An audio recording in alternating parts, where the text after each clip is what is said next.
Salut la famille, j'espère que vous allez bien, j'espère que votre week-end se passe bien. Chez nous au Barça, ça se passe bien. On a battu Mallorca hier 3-0, but de Yamal, but de Lewandowski, but de McBenal. On passe à 4 points du Real Madrid. Il va falloir que le Real fasse tout aujourd'hui pour battre Valencia. Mais on sait aussi que le Real Madrid n'a pas besoin de trop se stresser parce que l'arbitrage fait en sorte que le Real Madrid puisse rester dans la course au titre. L'arbitrage se rassure que le Barça ne creuse pas l'écart. Voilà, pour que le championnat soit intéressant. Vous voyez un peu, on va fabriquer des pénaltys pour le Real Madrid, Mbappé. En fait, tous les joueurs du Real Madrid, ils savent quand ils arrivent dans la surface, quand le match est compliqué, les gars, ils commencent avec les simulations.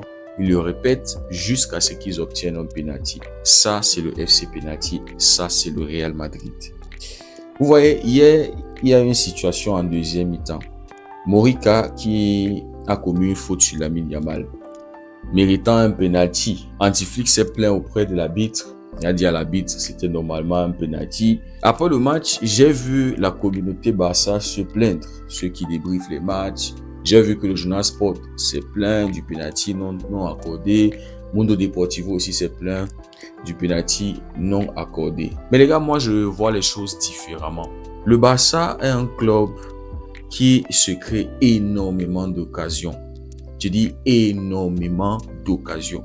Mais le Barça aussi a une mauvaise réputation, c'est de gaspiller aussi énormément d'occasions. Je vous prends le match contre Elche. En premier mi-temps, on aurait dû marquer au moins 5 buts. Je vous prends le match contre Albacete.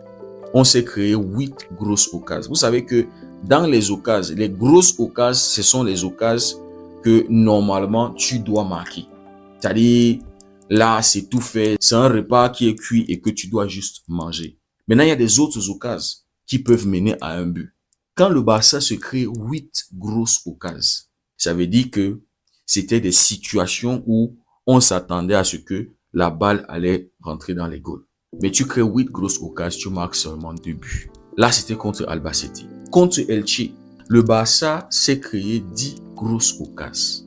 Le Barça avait tiré 30 fois. Et on n'avait marqué que 3 buts contre Elche. Le 2-1 avait tellement duré, les gars. Tellement duré. On n'était pas loin d'un 2-2. Non, vous pensez que vous trouvez ça que c'est normal. Donc, quand je vois qu'on se plaint d'un penalty non sifflé, alors que juste avant la pause de ce match, Yamal avait une grosse situation sur le coup franc de Rashford pour mettre le deuxième but. Vous pensez que si le Barça convertissait la moitié de tous ces grosses occasions-là, on aurait le temps pour se plaindre de penalty non sifflé? On connaît déjà que la Liga ne gère pas trop le Barça.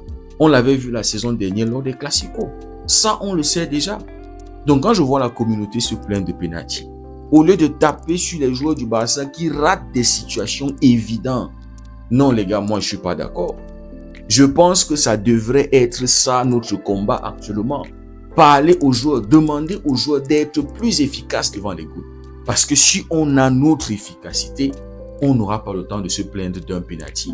Et c'est pas comme si c'est dans tous les matchs où on a des situations de penalty. C'est dans quelques matchs. Et il y a certaines personnes qui vont dire « Ouais, c'est dans des matchs compliqués qu'on comprendra l'importance des penaltys comme ça non sifflés. » Mais regardez bien dans tous les matchs du Barça. Même avant qu'on ne refuse un penalty au Barça, il y avait eu des situations où le Barça pouvait marquer 1, 2 buts et être tranquille. Souvent, les occasions sont très peu, mais on réussit toujours à se créer des occasions franches. Les matchs où on va dépendre d'un penalty sont très peu dans la saison pour le Barça. Des matchs où on va pleurer pour un penalty, c'est-à-dire c'est souvent 1-2 matchs. Mais la plupart des matchs du Barça, même les matchs qu'on perd, allez regarder, le XG est souvent élevé.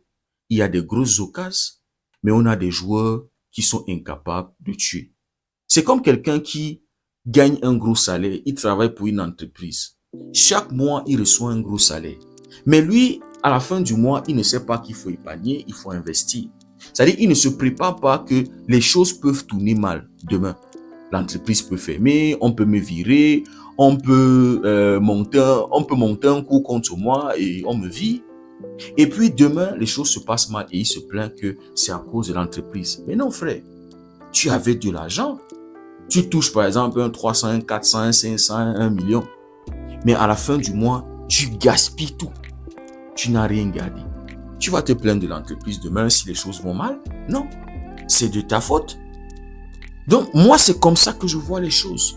On ne peut pas se procurer autant d'occasions et les rater. Premier mi-temps hier, le Barça aurait dû mener au moins 2-0. 2 ou 3-0 hier. Premier mi-temps. Hier, on s'est au moins battu. On a eu 4 grosses occasions. On a marqué 3 buts. Le XG était à 2, presque 3. C'est-à-dire, hier, le match, au moins, tu ne peux pas trop te plaindre du fait qu'il y a eu tellement de gaspillage. Mais allez voir les autres matchs contre Elche. Si on faisait un match contre Elche, on allait accuser qui? L'arbitrage. Si on se mangeait le deuxième but d'Albacete, on allait se plaindre de quoi? Si on allait en prolongation dans ce match-là, on allait se plaindre de quoi? De l'arbitrage, de quoi? Le problème, c'est notre attaque. Aujourd'hui, j'ai décidé de me focaliser beaucoup plus sur l'attaque du Barça. Parce que dans le système d'anti-flic, il y a la marge pour l'erreur. C'est-à-dire, tu peux encaisser 1-2 buts. Mais tu dois marquer autant de buts. C'est comme si tu es dans un combat de boxe. Et à chaque fois, ton adversaire commet des erreurs. C'est-à-dire, il baisse la garde. Et toi, tu ne l'allumes pas. C'est ça, les buts, c'est les coups que tu donnes à l'adversaire à chaque fois qu'il commet une erreur. C'est ça le truc. Mais on a un Barça qui ne sait pas corriger les erreurs de ses adversaires. Et ça m'énerve. Aujourd'hui, on pleure pour un penalty comme si on était le Real Madrid. Si le Real Madrid pleure pour les penaltys, moi, je peux les comprendre parce qu'ils ont une équipe qui se crée pas trop d'occasions comme le Barça. Dans le jeu, ils sont nuls. Offensivement, il y a que Kylian Mbappé. Défensivement, ils sont nuls. Collectivement, c'est-à-dire, si le Real Madrid se plaint de penalty, moi, je peux comprendre ça. C'est le Real Madrid, c'est le FC penalty. Mais nous, le Barça, on ne peut pas se transformer en FC penalty. Pour un penalty qu'on nous a refusé, allez voir le nombre de cases qu'on a eu pour marquer. Si tu convertis ces occasions-là, tu vas pas te, c'est-à-dire, c'est comme 2 salariés. L'autre gagne 30 000, l'autre gagne 300 000. Et puis, il y a un maillot du Barça qui sort, qui coûte 20 000.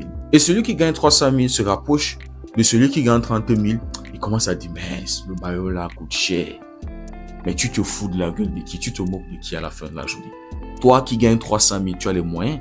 Tu peux sortir 20 000 de tes 300 000 et tu te procures ce maillot. Pourtant, celui qui gagne 30 000, ça va être très compliqué pour lui de sortir 20 000 et de se procurer ce maillot. Donc, notre problème, c'est notre inefficacité. Si on convertissait ne serait-ce que la moitié de nos occasions, les gars, il y a tellement de matchs qu'on va gagner. Tellement de matchs qu'on va gagner tranquillement. La saison dernière, on ne se qualifie pas pour les demi-finales. Pourquoi? Oui, Arroyo n'a pas bien défendu. Mais il y a eu combien de situations où le Barça pouvait marquer, il ne l'a pas fait. Le poteau que Yamal touche, on menait 3-2. Avec un peu plus de précision, s'il marque ce but-là 4-2, on a mis le coup du marteau sur le moral de l'adversaire. Chaque but que tu marques a un coup sur le moral de ton adversaire.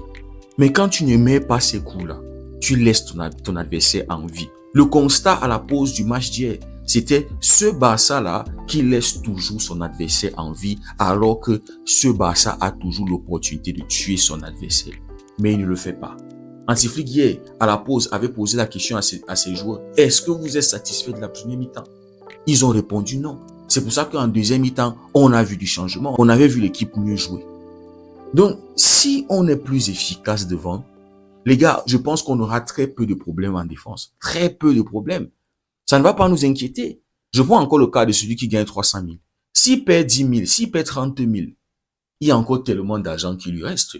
Donc, si tu marques 5, 6 buts et que derrière tu encaisses 2 buts, est-ce que tu vas te plaindre? Vous préférez quoi?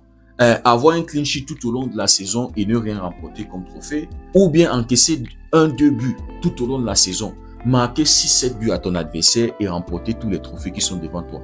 Vous préférez quel? Moi, je préfère qu'on n'ait pas de clean sheet, que Juan Garcia n'ait pas de clean sheet, mais qu'à la fin de la saison, on ait une Champions League, on ait une Liga, une Super Coupe d'Espagne, Copa del Rey. Je préfère ça. Donc, il faut que l'équipe travaille sur son efficacité.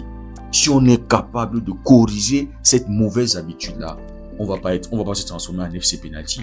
On va pas se plaindre pour un penalty non sifflé. Et comme je disais, ça représente très peu dans les matchs de la saison. Très peu.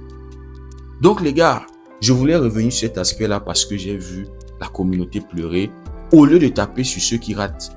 Les Lewandowski, les Rashford qui vont te rater des face à face, les Ferran Torres, Lamine Yamal, Dani Olmo, Fermin Lopez. Combien d'occasions ces gars-là ont raté cette saison? Combien de situations claires? Donc il faut qu'on commence à demander à ces gars-là d'être un peu plus efficaces. Le 8e de finale de la Champions League arrive, les gars. La semaine prochaine, on a un gros match contre Atletico. Dites-moi ce que vous en pensez en commentaire. Si le contenu vous a plu, n'hésitez pas à liker, partager. Pour ceux qui découvrent cette communauté, n'hésitez surtout pas à nous rejoindre. Merci beaucoup d'avoir suivi la vidéo. On se dit à très bientôt. Passez une belle journée et que Dieu vous garde.